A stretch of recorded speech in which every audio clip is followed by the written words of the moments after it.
হায় ভগবান, এবার বোধহয় ফসলগুলো আর ঘরে তোলা হলো না।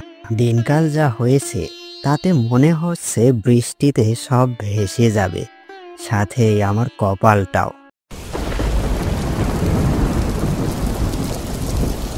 হায় হায় হায়, এ কি সর্বনাশ হলো গো! আমার যে সব গল্লাই গেল গো। এই বিপদ থেকে এবার আমায় ওই একজনই বাঁচাতে পারে। হ্যাঁ বাবা, আমায় রক্ষা করুন বাবা। এর আগে যে আমার থেকে জাদুর লাঠি নিয়েছিলি, ওইটা কি করেছিস? নাকি আবার ওইটাও বিক্রি করে দিয়েছিস?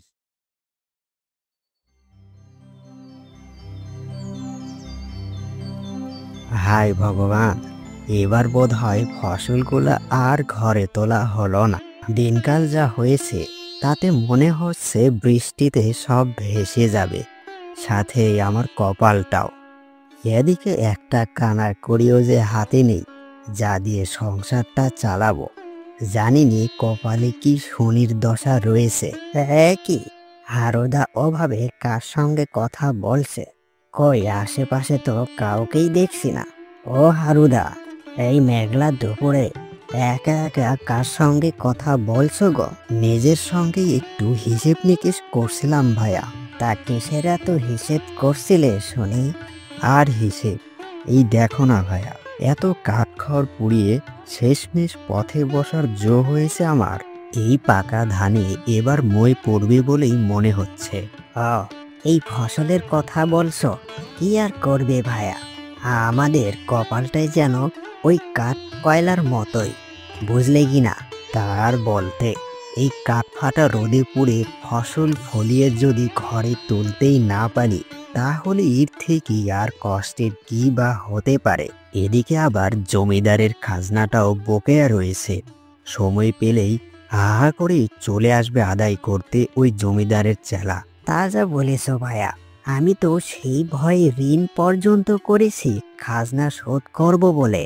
এই ফসলগুলো ঘরে তুলেই জমিদারের খাজনা বাবদ যা রয়েছে সব একেবারে শোধ করে ফেলবো। কই গেলি রে সুশান্ত? বলি, এই হতভাগা, এত ডাকি তবুও কোনো পাত্তা নেই কেন?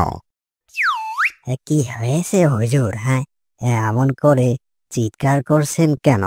বাড়িতে আবার ডাকাত পড়েছে নাকি? ডাকাত এলেই বা কি করব আমি? তোকেই তো ডাকলে সারাই পাওয়া যাবে না রে। ঠিক বলেছেন হুজুর, আমার আবার বুদ্ধি শুদ্ধি একটু বেশি, তাই ডাকলেও আমি সাড়া দেব না। হ্যাঁ, ওই যে কথায় আছে না, চোর পালালে বুদ্ধি বাড়ে, তাই আমি ডাকাতদেরকেই পালাতে দেব। হ্যাঁ। ওরে হতভাগা, এই বুদ্ধি নিয়ে তুই আমার চেলা হয়েছিলি? আহা, আপনি রাগ করছেন কেন? একটু মস্করা করছিলাম, এই আর কি। খেয়ে দেই কাজ নেই, ডাকাতদের সঙ্গে লড়তে যাব? ডাকাত এলে তো আমি নিজেই পালিয়ে যাব। বাজে কথা স্যার। গ্রামের সবার থেকে খাজনা আদায় হয়েছে নাকি সেটাও এখনো হয়নি? হ্যাঁ হুজুর, সবাই তো দিয়েছে, কিন্তু শুধুমাত্র 2 জন এখনো দেয়নি। সেই দুইজন কে শুনি? আজ্ঞে হুজুর, আমি এসে পড়েছি। এই যে নিন আপনার খাজনা। তাহলে আর বাকি রইল একজন। আজ্ঞে হুজুর, ঠিক ধরেছেন আপনি। বাকি রইল হারু। সে দিলেই এবারের খাজনা আদায় পুরোপুরি শেষ হবে। কিন্তু সেই এত দেরি করছে কেন? সে কি করে দেবে হুজুর? তার তো এখনো ফসল ঘরেই ওঠেনি। ফসল ঘরে উঠলো কি উঠোনি, তাতে আমার কি যায় আসে? হ্যাঁ, আমার খাজনা পেলেই হলো, ব্যাস। ওকে বলে দিবি ও যেন কালকের মধ্যেই সব খাজনা বাবদ দিয়ে যায়। ও ঠিক আছে হুজুর।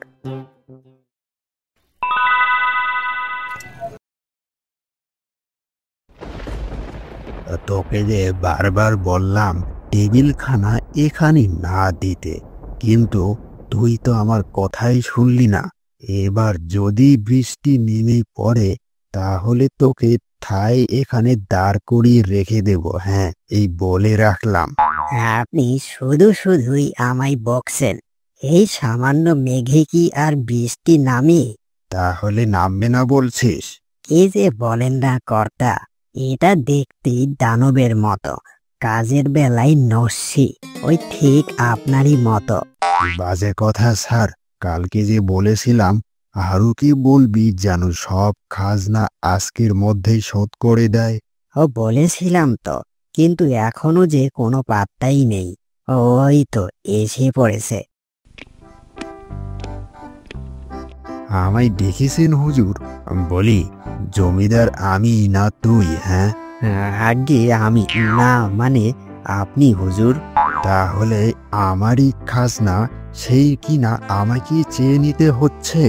বিশ্বাস করুন কর্তা, আমার ঘরে এখনো অবধি ফসলই তুলতে পারিনি, তাই এবার খাজনা দিতেও পারিনি। আমায় আর 7টা দিন সময় দিন, দেখবেন আপনার সব খাজনা আমি পরিশোধ করে দেব। বলছিস? তবে দিলাম তোকে 7 দিন সময়। মনে রাখবি, এই 7 দিনের মধ্যে না দিতে পারলে, আচ্ছা থাক, সেটা না হয় পরেই বুঝতে পারবি।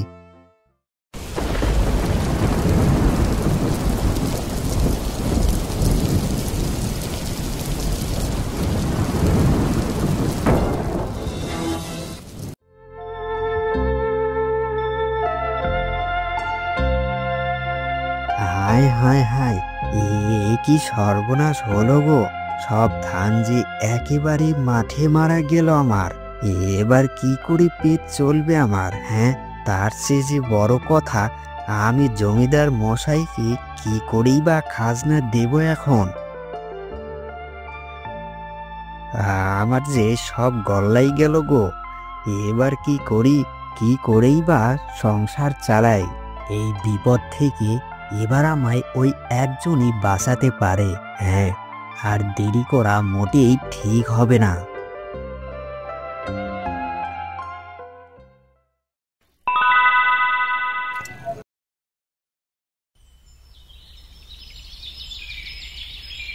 আজ 7 দিন তো হতে চলল, হারু বেটার তো কোনো পাত্তাই নেই। আজকেই তো ওর খাজনা দেবার কথা। খবর পাঠিয়েছি, এতক্ষণে তো এসে পড়ারই কথা। নাকি আবার গ্রাম ছেড়ে পালিয়ে গেল বেটা? বলা তো যায় না। যা ভয় দেখিয়েছি তাতে পালিয়ে গেলেও যেতে পারে। হ্যাঁ, তা যা বলেছেন কর্তা, ওই তো বলতে না বলতেই এসে পড়েছে। হুজুর, আমায় ডেকেছেন? তা ডাকবো না তো কি আঙ্গুল চুষবো? খাজনা কোথায়? হ্যাঁ, বিশ্বাস করুন হুজুর, আমি খাজনা দিয়ে দিতাম, কিন্তু হঠাৎ হলো কি, বৃষ্টিতে সব একেবারে লণ্ডভণ্ড হয়ে গেল যে। ও সব আমায় বললে লাভ হবে না। কান খুলে শুনে রাখ হারু, কথা দিয়ে কথার খেলাপ করার অপরাধে তোকে তো এবার শাস্তি পেতেই হয়। হ্যাঁ, তুই আর এখন থেকে ওই গ্রামে কোনো জমিতে চাষাবাদ করতে পারবি না। আর তোর সব জমি এখন থেকেই আমার। আর আরেকটা কথা, তুই ভবিষ্যতেও কোনো প্রকার জমি ক্রয় করে হলেও এই গ্রামে চাষাবাদ করতে পারবি না। হুজুর, মারা পড়বো হুজুর, এবারের মতো আমায় ক্ষমা করে দিন। তোর কোনো ক্ষমা নেই, এটাই তোর উপযুক্ত শাস্তি। ঠিক বলিনি দারোয়ান? এই একেবারে ঠিক বলেছেন কর্তা। আচ্ছা, আমিও দেখব কি করে তুমি আমায় চাষ করতে বাধা দাও। হ্যাঁ, সোজা আঙ্গুলে ঘি না উঠলে আঙ্গুলটা একটু বাঁকাতে হয়। কি হলো কি? হ্যাঁ, এখনো ঠাই দাঁড়িয়ে আছো কেন? জমিদার মশাই কি বলল শুনলে না? এবার মানে মানে কেটে পড়ো।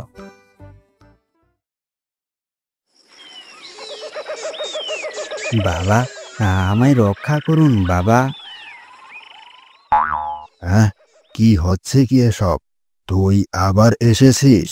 হ্যাঁ বাবা, আমি যে বড্ড বিপদে পড়ে আপনার শরণাপন্ন হয়েছি। হ্যাঁ, তা না হলে তো আমার কথা মনেই পড়ে না। সেই যাগ্গে কি হয়েছে এবার সেটা বল দেখি। তাহলে শুনুন এবার।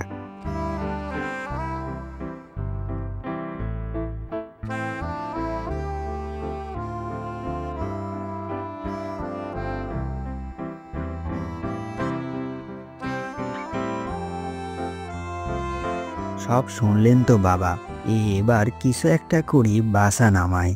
ওরে হতচ্ছাড়া, এর আগে যে আমার থেকে জাদুর লাঠি নিয়েছিলি, ওইটা কি করেছিস?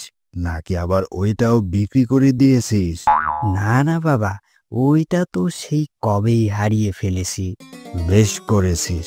এবার এই হাড়িটা দেখতে পাচ্ছিস? হ্যাঁ হ্যাঁ বাবা, এই তো একদম স্পষ্ট দেখতে পাচ্ছি। তাহলে আর হা করে দাঁড়িয়ে না থেকে এটা তুলে নে। কিন্তু এই হাড়ি দিয়ে আমি কি করব? ওটা দিয়ে তোর কিচ্ছু করতে হবে না, শুধু ওই হাড়িটা জমিতে রেখে দিবি, ব্যাস। বাকি কাজ না হয় ওই হাড়িটাই করে দেবে। আচ্ছা ঠিক আছে। খবরদার, এই হাড়ির তলায় কি রয়েছে সেটা ভুলেও খতিয়ে দেখতে যাবি না। ওটা দেখতে আমার ভারী বয়েই গেছে, চলি এবার। হতভাগা একটা।